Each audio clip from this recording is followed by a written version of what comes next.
Thank you guys for tuning into another episode of the Traveling Hoopers podcast. I am your host, Alan Patrick Pettigrew Jr. Full name this time. In front of me are my two best friends in the world, Calvin McGowan and Philip Dixon. Guys, go ahead and let the people hear your name. What's up, everybody? Once again, I'm Calvin McGowan, as always. It is a pleasure to be here. What's going on? My name is Philip Dixon, a.k.a. the Brazen Brand Man, and here we go. Yeah, I know you living a rough life. You out here eating brazen bread in the middle of the day. But Calvin, go ahead and get us started off with the tip-off, my man. Look, okay, I'm ready for the series to end. Like, it's just something. It's been something every game, right? Which series? Oh, is this really, sir? You're enjoying this entirely too much.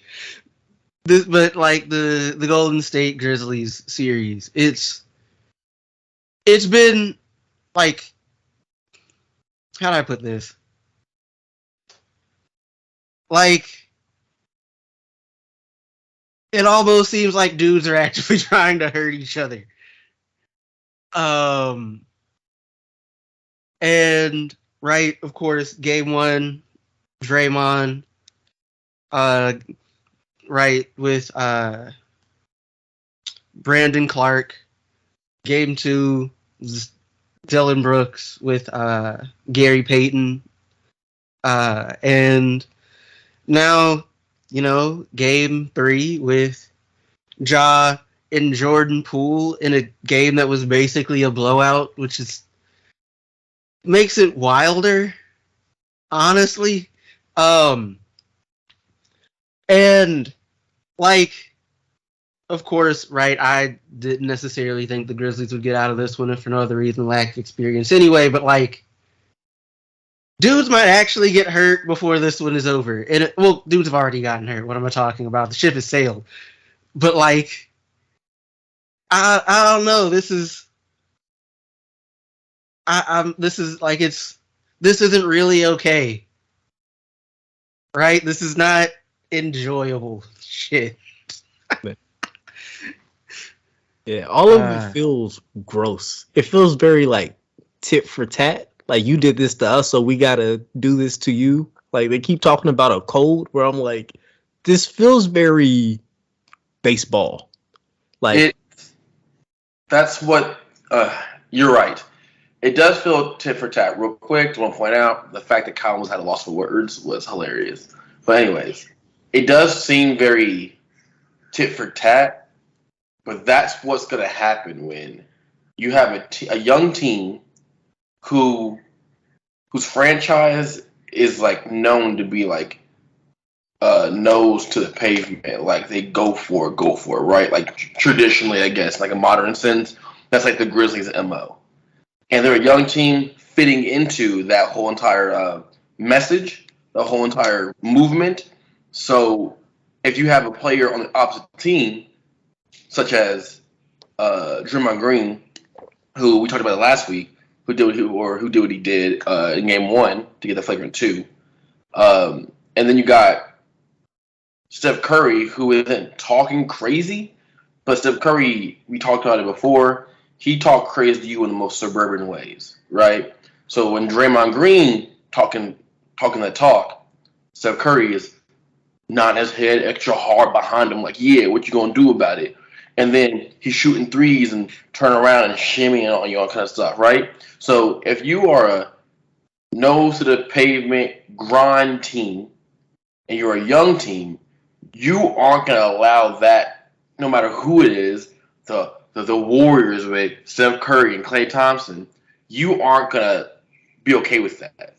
And so I think it's just like a dynamics thing, too. It just how it happened to be, right? And it just needed one person to kind of, get the ball rolling with that. And it just happened to be, of course, it would be Draymond Green. So I think it's just like, once again, it's just like you said, Alan. It's like a blow for blow kind of thing. But I agree with Calvin. It's kind of needs to end. It shouldn't be a somebody gets hurt every game kind of scenario. You know what I mean? Right. yeah. Well, it's just like, my thing with it is I don't necessarily think it's a super blow for blow thing, but it's very like part of me wants to be like dudes being careless, but it's not quite that. I think it's on some level, except maybe Draymond's, which I feel was probably the most intentional out of the three things that have prompted this discussion. Is that right? It's young players like trying to play hard, and I think with Dylan Brooks's, for example, I don't think he. I'll put it like this: I think he was trying to foul dude, make sure he didn't, get the easy layup. I don't think he was trying to give Payton a fracture in his elbow? Yeah. Yeah. And right, I think some of I think some of it comes with the reckless the fearlessness and the speed with which the Grizzlies play and just the general kind of, I'm not sure if cockiness is a good word, of the Warriors, and like just the general, also like the reffing's just been weird. Like it was also strange with the Timberwolves game. It was arguably more strange because you'd have a 40-minute first quarter and then like a 10-minute second quarter. That's neither here nor there. But like I feel like the reffing in the Grizzlies games, in the playoffs at least, and probably not just the Grizzlies, but like those are most of the games I've watched, has been inconsistent, right? Oscillating, like the refs oscillating wildly between like seeming to call every little ticky-tack thing and like not calling obvious stuff, right?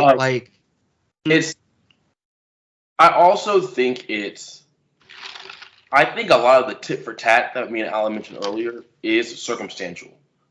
A lot of it just happens to be what it is, right? Mm-hmm. But I do think at the end of the day, this is just sports. And take the Brooks thing, right? And Gary Payton the second. Mm-hmm. That was a defender trying not to give up a layup in a playoff basketball game, and someone happened to get hurt. What the league wants, final one game, what the league wants is more offense. Let him get that breakaway dunk, whatever. If you're playing basketball, if you're a coach, you're saying run that man down as hard as you can. It just so happened to be, Brooks isn't LeBron athletically, so he's not going to jump out of the gym and block off a backboard, whatever, right? And Gary Payton is really, really athletic, right? So it just happened to be circumstantial. And I do think, I'm here, I've seen some narratives out there about this. I do think a lot of people are just taking it out. They're just taking it out of proportion. It is sports. People are going to get hurt in sports if you play hard in a sport. But the league wants more offense, not getting hurt, right? They don't want the defense, the thing to take away from the fast break dunk kind of stuff, right? But when you get a young, hard-nosed team like the Grizzlies, you're going to run into these scenarios. They're just not going to let you dunk on and be okay with it and then go back down the court. And those are teams that's just going to be okay. There are other teams that also feel that way and tend to play that way. But I do think that it is just sports. And people get hurt when you play sport at the highest level. And nowadays, we have like the technological advancements of like, oh, people shouldn't be getting hurt, this, that, whatever in sports. And at the end of the day, sometimes it is just like, you're going to get hurt. You know what I mean? So I have that thought process on this as well. Yeah. Fair. I will say though that I'm not that upset that Brooks got suspended for it. Here's the thing, right? Like from trying to enforce rules and safety and whatever, by the way the rules are set up and just kind of trying to enforce it. Like I understand that. He was going. But he was 100% going for the ball. What does it enforce? Like realistically. Like it's just that is a normal basketball play. Like I was listening to Bomani Jones' podcast the right time. He was basically saying around like the 80s, early 90s, that's like just a foul. Yeah, and they took those plays out of the game in playoffs because you ramp everything up. So if you get hit a little harder, you get hit a little harder. Like there was no malintent. Yeah, he got him on the head. Yeah, he got him on the head. At the end of the day, I think for a lot of flagrant twos, you have to establish what was the intent of the individual, right? Yeah, and sometimes it's gonna be hard to gauge. I understand that, but he obviously didn't just go for the man's head, or obviously did. He jumped, ran for it, and Gary Payton was more athletic and jumped higher. And he was behind him trying to catch back up. That's all it was. I don't think he should have been a flagrant two. I don't think he should have been suspended. I don't think that at all. But once again, it's the league telling you that you shouldn't do this. It is not playing hard. It is them saying, if he has a breakaway layup and you can't get it, you shouldn't go for it. But then it's the playoffs. The stakes are high. People are going to get hurt because it's competitive and really athletic and really fast. So when you're on the sideline, you're a ref in slow motion, like you mentioned it earlier, Calvin. In slow motion, you're able to break down and dissect these things. None of these refs, none of these league officials have ever been on an NBA court with the stakes this high, playing on a team, trying to win a championship. Now, there's some former NBA players that are referees now. So what? You know there are some former NBA players that are referees now. They're few and far between, but there are some in the press. If you want to look at the percentage, though, it's weighted way more in one direction than the other. I didn't know that. Just straight up. Whatever. You know what I mean? So I do think this is PR control. Essentially, it is PR control. It's marketing for what they want the league to be. And this might not, right now we're having this conversation, but 10 years from now, you might have a whole new generation going, that's definitely, you got to be smarter in the moment and know whatever, right? But me personally, my personal opinion, that should not warrant a suspension. Because somebody got hurt doesn't mean your intent was malice by any means. Yeah. Speaking of people not getting suspensions, Jordan Poole didn't get a suspension. And what he did arguably just looks a bit worse because of him like actually grabbing the knee and then the push in the back. Like, I know in the grand scheme of things, this probably isn't enough for. Have we even got word on what exactly is up with Ja's knee? Not specifically. Okay, so I haven't heard anything. So whatever tweak happened, like, it's just the optics of all of this looks bad because it's literally just like one play is one upping the next. Like the first one, it looks bad because it's Draymond, and we already know what's up with Draymond. The next one, you lose a key role player with Gary Payton fracturing his elbow, and now we do not know is Ja even slotted to return for the next game? He's not this game. They haven't. It was against playoffs. They're not going to tell you until it comes close. So we're looking at one of the key players, one of the marquee players in this series, not coming back probably for like the next game or two, which is huge because he's the reason why they're here. Like, the next man up is what, Jaren Jackson? And I still to this day, I don't like seeing Jaren shoot the ball. Like, it is the ugliest, hitchiest, like, it is. You remember when they was talking about Draymond Green having a backpack on when he shot? Mm-hmm. I feel like it's that level of atrocious where I'm like, dog, this hurts me to watch you shoot. Like, I know you shooting a good percentage, but do something else, please. Get a backpack on. That's crazy. Look. He's got like 3 shots. One of them is good. I just want him to keep shooting that particular shot. Fix it in the summer, Playboy, please. It's an eyesore. It's an eyesore. Yeah, if it goes Look, in, if it drops, I don't care what it looks like. I'm not even going to pretend.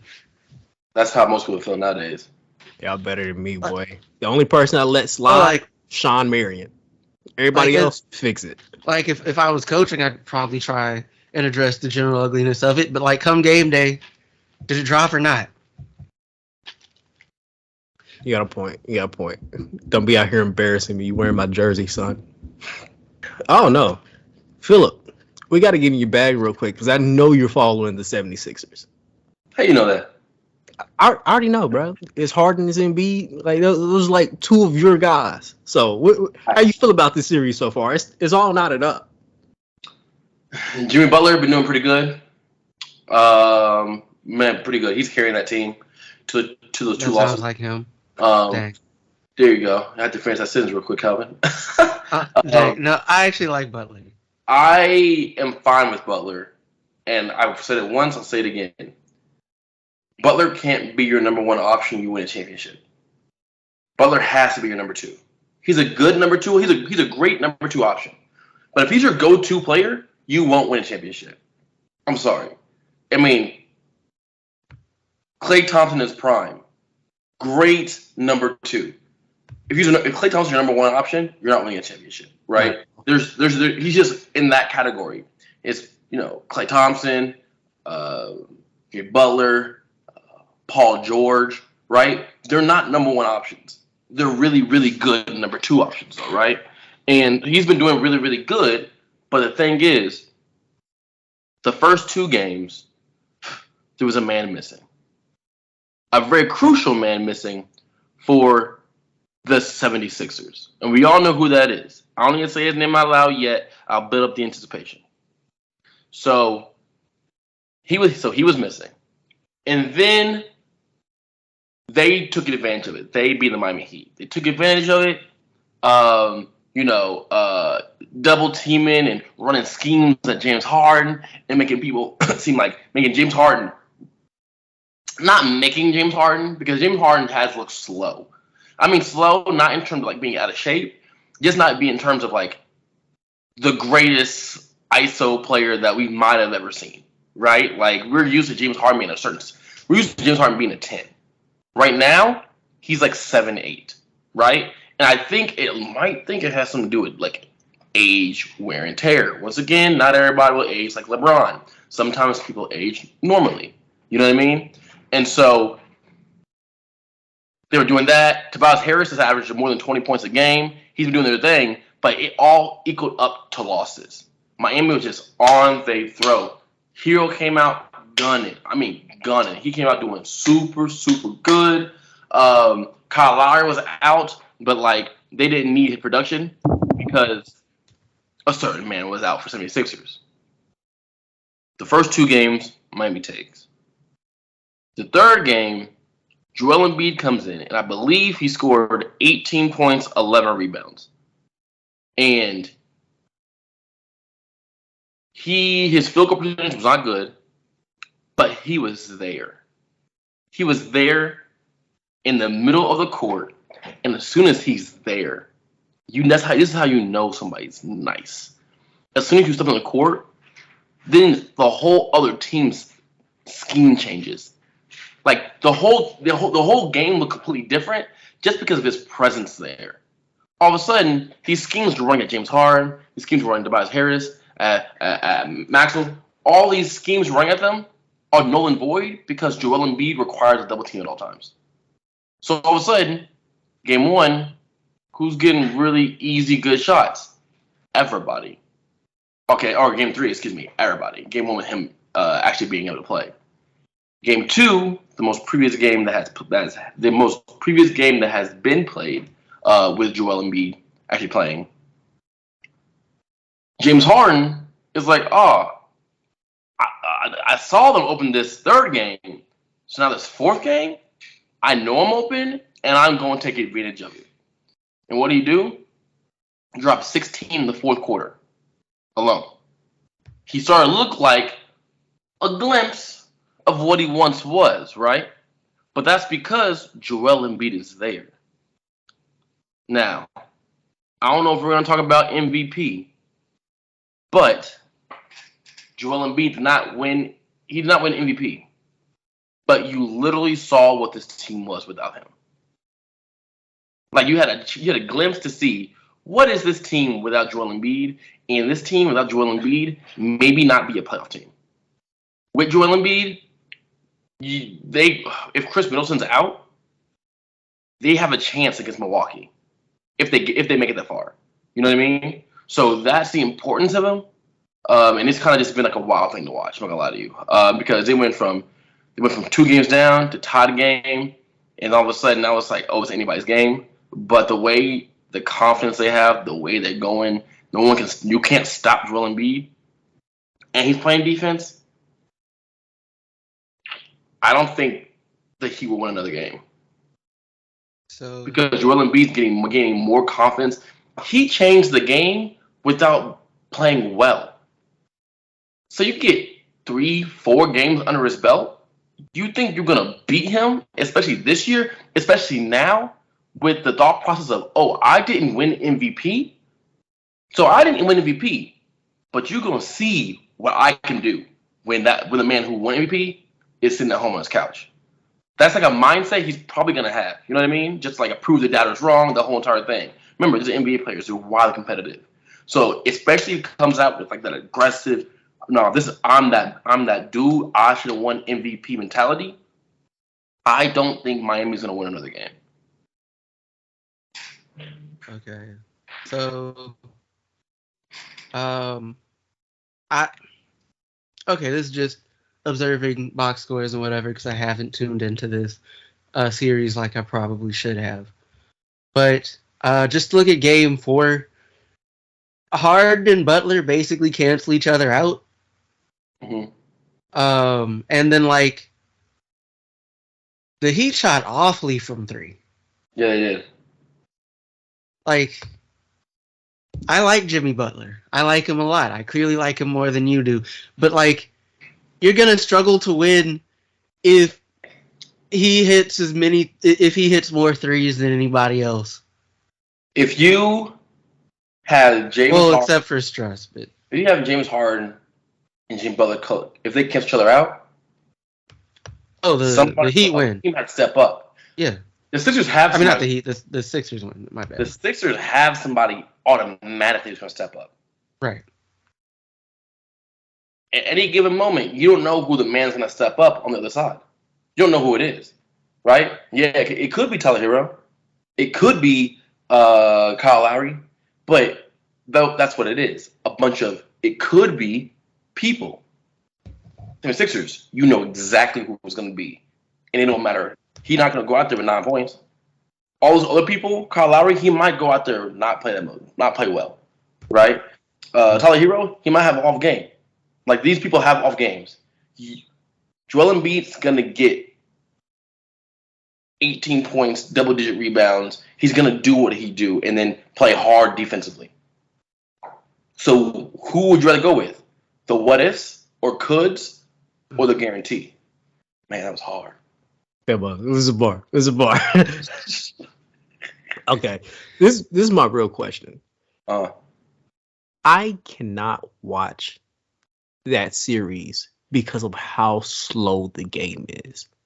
Like, it is hard for me to pay attention, and I get it. They have to be methodical on both sides. But I believe I watched Game 3, and you can tell that they can turn, like the 76ers can turn it on offensively when they decide to. Why are they not just boat racing these boys? I would imagine because unless like I'm forgetting something. All right, one of the dudes they built the offense around is Embiid, and like Embiid's not that fast. No. Like you can't play a foot race game with him on the court. Okay. I don't mean like let's run up and down the floor. I'm talking about it was going into like the fourth quarter. They were tied at like 71-70. And then the game ends. 76ers have like 96. And the Heat just made it out of the 80s. So the fact that you can like fill it up when you want to, it's just you don't want to do it all the time. Like, are they? It feels like they're playing into the hands of the Heat just to kind of show them like we can beat you at your own game. I don't see it as that. I see it more of Calvin direction of James Harden's not playing fast right now, right? Like that's not his thing for the 76ers team. And then you have James Harden not playing fast. And you have Joel Embiid. But then a lot of times you have Tobias Harris, who's also sometimes when he plays small, he's the tallest person on the court. Yeah. So all of a sudden, especially when Joel Embiid was out, right? He's like a 6'7", 6'8" perimeter player. So all of a sudden he wasn't. Yeah. Say it again. He's 6'10". Harris? Harris. Yeah. Yes, he is. He's like 6'8". No, I thought he was like I thought he was like 6'8". Look how many prove that wrong. According to ESPN, he is listed at 6'7". 6'7"? He's 6'10". It's okay. Okay, come on. But when he shoots, he gets any shot he wants, like in the half court. So I think playing fast would honestly play into the hands of the 76ers, not the Heat, because Jimmy Butler, he want to get to the rim. He can't shoot threes. You know what I mean? They have shooters around him, but their best player, he want to get to the rim. And so you want to start from the inside out, not outside in with him. And I think they're more suited for like more of a fast break team than the 76ers are, at least. Okay. I feel you on that.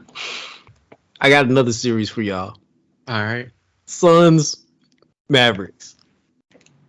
Listen. Are y'all enjoying this as much as I am? I'm enjoying this mainly because I didn't foresee any of this happening. I, like Calvin, didn't see the Mavericks even getting out the first round. So the fact that they're tied 2-2 is kind of ridiculous, but also Dallas is losing. Chris Paul's family got hands put on them.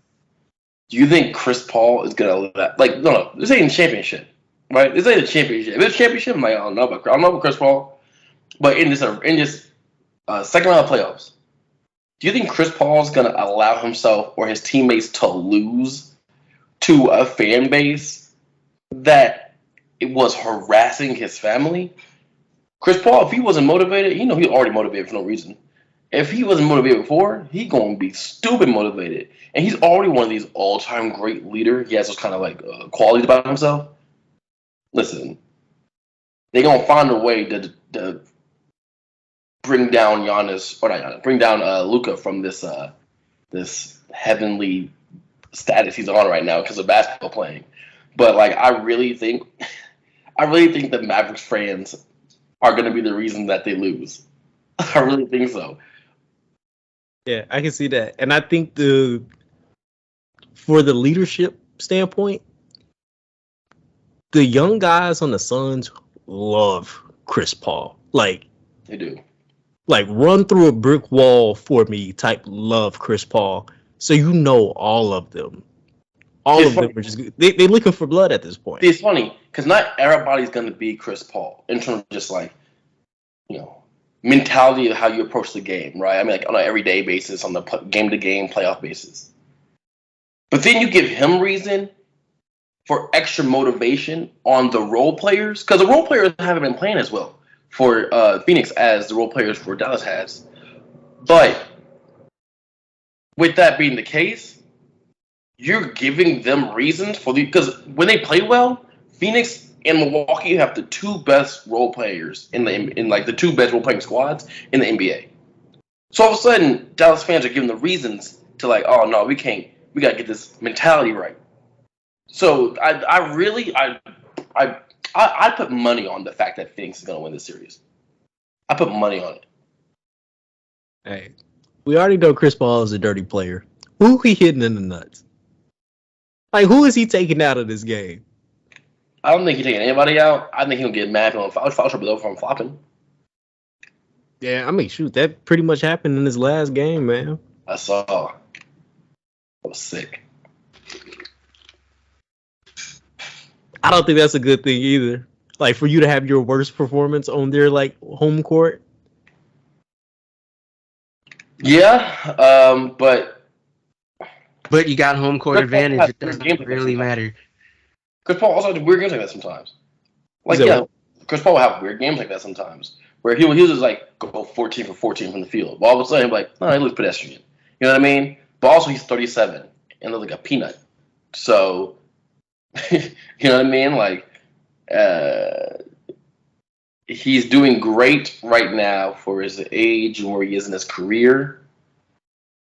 But why would you give a man like him and his mentality extra motivation to be a better leader than he already is? He's already an all-time great leader. That don't make no like. This is why bad fan bases will ruin a person's career. Like, bad fan bases will ruin the career, can ruin the career of like really great players because of this stupid extra motivation, stuff like that. You know what I mean? But also, I'm really glad that the Mavericks made it out the first round because J.K. deserves a head coaching job. Yeah, look. Let's switch it over to the Dallas Mavericks. Luka has been incredible, but the person I feel like has just played himself into like $100 million contract is Jalen Brunson. I've liked Brunson since like his high school basketball days. Like, dude's always been a killer. He has a great story. Like, I don't know if y'all noticed, his dad was like a NBA backup point guard for like 10 years.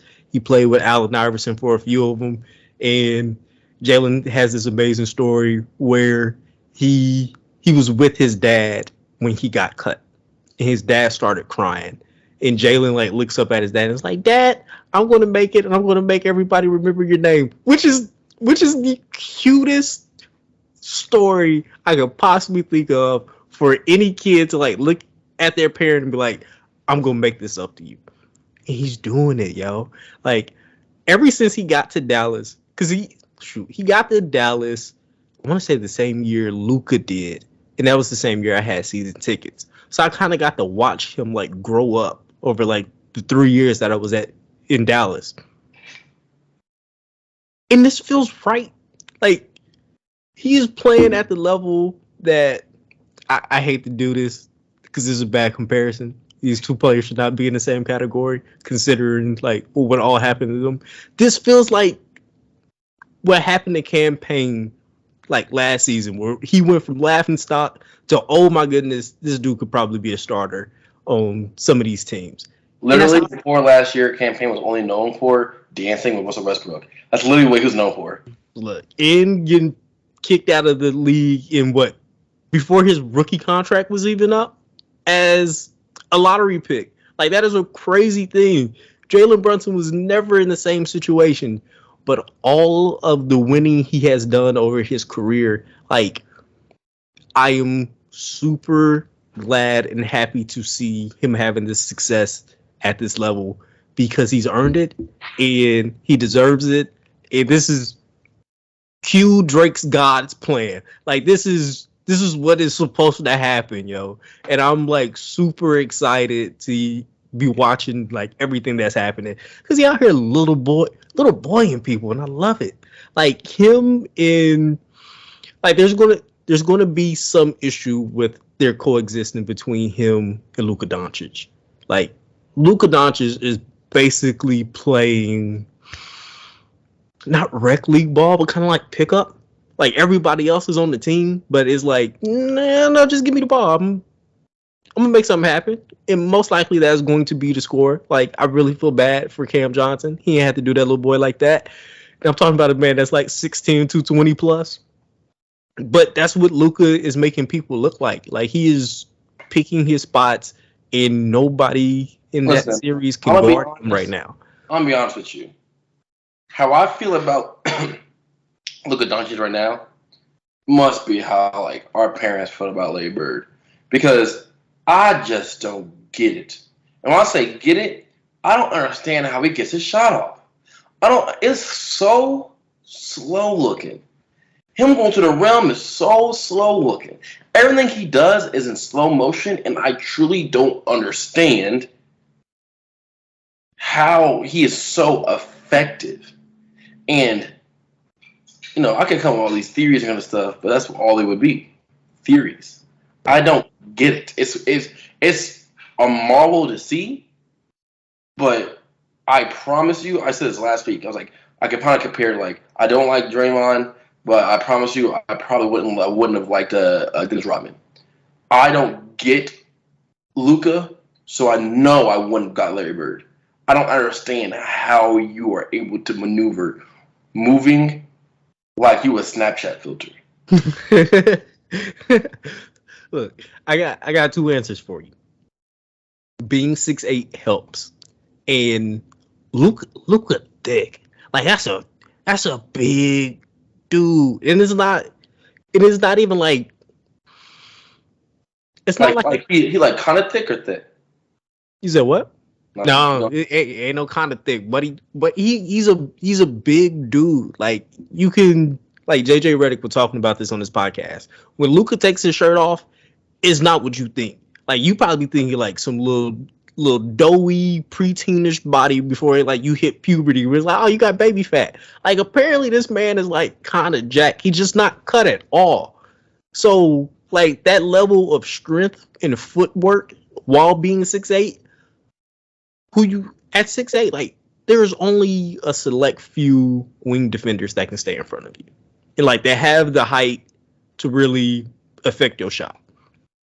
Those dudes that we're talking about, and it helps. He got good footwork, but once again, he is Larry Bird. Like everything you just said, from all like the interviews I've watched and all the games I've watched, those are the exact same comparisons. I don't like. It's wild. I'm like, yeah, he weirdly strong. He got crazy footwork. He's tall, and the release of his shot is like back here, right? It's like far behind his head, not like like a Steph Curry's is like right here, like on the side of his head. Yeah, Lucas is a tall, and he releases his ball very, very high. You know what I mean? And it's just like sometimes like I'm not like crazy invested in certain teams for the NBA. I'm more like invested in players. But like I'd be like, how is it? I'd be yelling at my TV screen if I had a team going against him. Because he one of those players like, man, I could do that. But I'm like, no, you can't. You can't guard nothing like that. But you feel like you should, which for players gotta be frustrating. Yeah. That's gotta be frustrating. Like, and I think the funniest part about all of this is that he's doing this against the Phoenix Suns. And when he got drafted, the very first game he had was against the Phoenix Suns. And he did not look good in that first game. Like, everybody gave him work. Like, DeAndre Ayton, like, had a couple possessions where he was just bullying that man in the post. I do not know why he was guarding DeAndre Ayton, to be honest with you. But that happened. And now he's the bully. Like, every single defender that they put in front of him, he like, oh, I know exactly what to do with you. Like Ayton, you're not quick enough. I'm sorry. Mikal Bridges, I don't care that you can lock me up. I'm gonna just put you in a post. Like, he's doing that to every single person. He has an answer to every single defender, and that's special, yo. Like, I can't think of a lot of players that are kind of like, oh no, I got like 2-3 things, and you're not gonna be able to stop it. Like, I could think of a player that has like one thing who's like, no, this is it. Like, that's Kevin Durant's pull up. Nothing you can do about it, unless you're Boston. Luka's like, no. I got like 5 different spots, and I got like 3 different moves. You do the numbers, and I'm gonna put up numbers.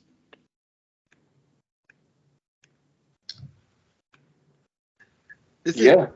Worst host ever. Look, I mean, like, there's not a lot to add to that other than, like, is it wrong, right? Just looking through, like, the box scores and whatever, and, like, the box scores only tell you so much, granted, but, like, if I was playing if I was coaching against the Mavericks, is it wrong that, like, I wouldn't care that much if Luka scored. No. Like, It's true. You don't care that much about what you can't stop. That makes sense. well, it's again, that's not what I meant though.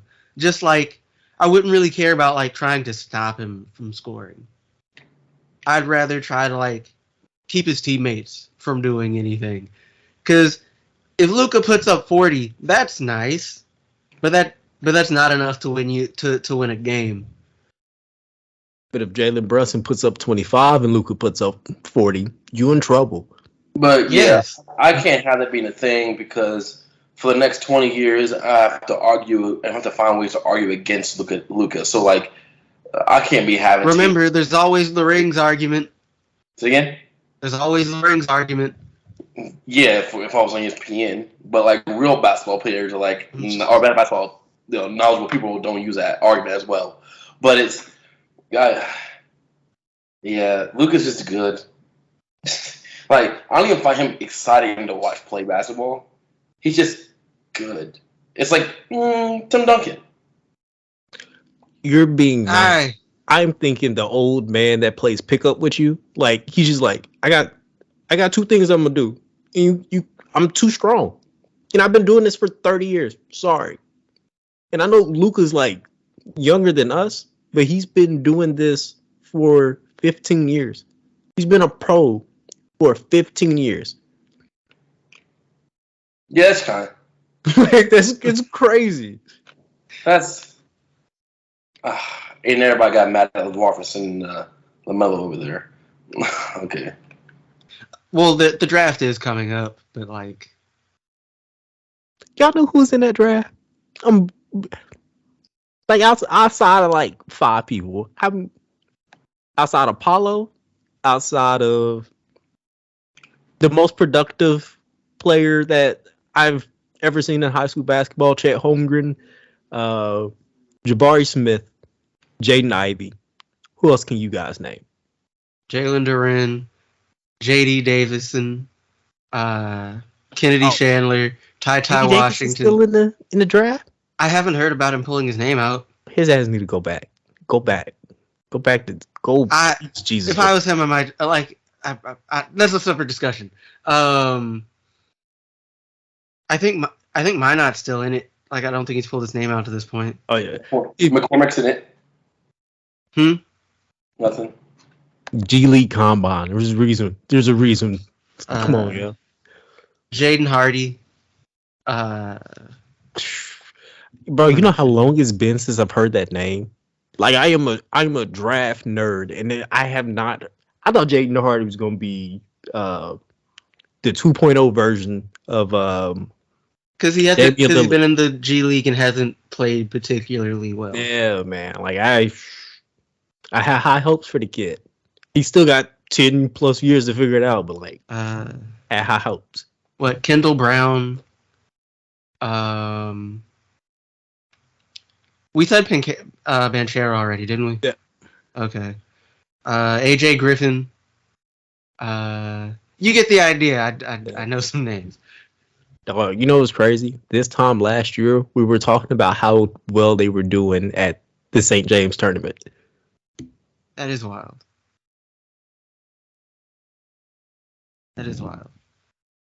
Yeah, Philip out here doing the thinking, man. Listen, this is y'all thing. I wait till them dudes get to the league, then I'll talk about them. Shoot. No. But Kennedy that's Chandler's going to be good. Yeah, but that's kind of how I feel about this draft class. I don't think anyone in this draft class is special. Like, I think everybody in this draft class has a role to play. Like, yes, there are going to be some all-stars, fan votes. People going to love Chet Holmgren. He's going to put up enough numbers on both sides to be respectable. I can see Banchero having like a Carlos Boozer-esque career. But I don't think any of these guys are your number one. Like, I personally don't think they're your number two. Like, you just can't convince me anything on Chet at this point. Like, I gotta see him against grown men. For some of them, it's just going to depend on how like they develop and like where they end up, which we could say about basically every draft ever, except the 2000 draft, which was collectively awful for some reason. But I feel like what you just said, it depends on where they go. This is the most I've ever seen with a draft class that it strictly depends on where they go and they can get the right development and pieces around them. I cannot see a situation where Chet Holmgren goes somewhere where he has to play center immediately. I don't think that would be bad. I don't think that's going to work well. And like somebody was talking about, like he'd be a great fit in Portland until they need to guard a big man. And there's several big men in the West that he has to show up with on a consistent basis. Yes, he'll be able to block shots. He'll be able to rebound from day one.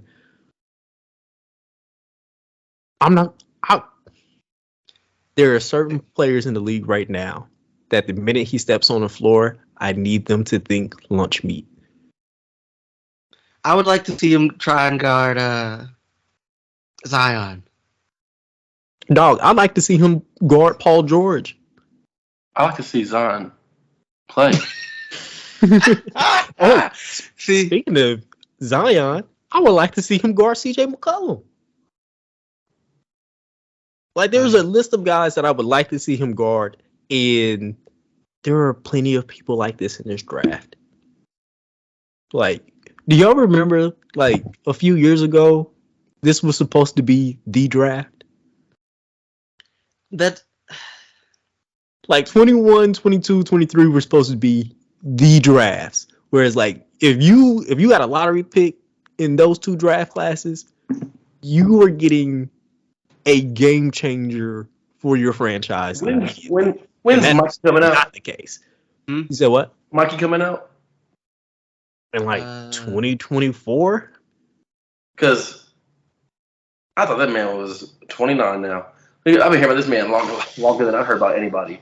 But like, you're right. From like Imani Bates and Chet and all them, like this draft was, or this class, I guess, was up to be. Bates would be next year. Just he's too young anyway. Well, he won't be a lottery pick. It doesn't matter. So not at the rate he's going. The way he played, it's a wrap. But also, like, NBA franchises now tend to pick off athleticism more than skill and potential. So, like, he also still could go up there. But the way he played this year, I don't know. Yeah.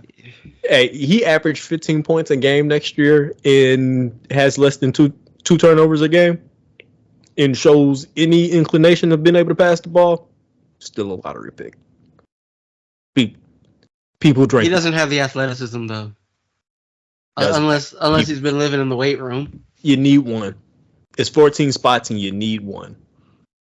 Speaking of which, that 2023 class, I need them to have good college years because that is going to be one where people drool. Like, go look up the senior class, this 2022 class. Like, shoot. Watch the McDonald's All-American game. Every single one of them look like dudes except like 4 or 5. And those 4 or 5 are kind of like, yeah. So, like, you know, we've gotten off of the main of this, so we can finish talking about this off the pod or just run something up for this. So I guess we can go ahead and get out of here. We here, baby. You asked for it.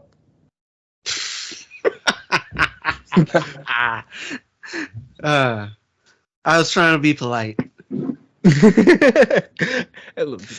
We're friends. What you gotta be polite for? We're well. Phil's just been like on his phone for like the last 5 minutes. What? Hey, dog, you do know Philip don't be listening to us when we talk, right? Like, it's very normal for Philip to be on his phone. Yeah, I do. It's just when y'all start talking about very specific draft things, that kind of zone out because I don't know what y'all talking about. Sure, fair enough. Absolutely. I guess it was like when Alan listened to us talk about wrestling before the pod last week. I paid attention. Did I know what y'all was talking about? No. Right. Did I care all that much?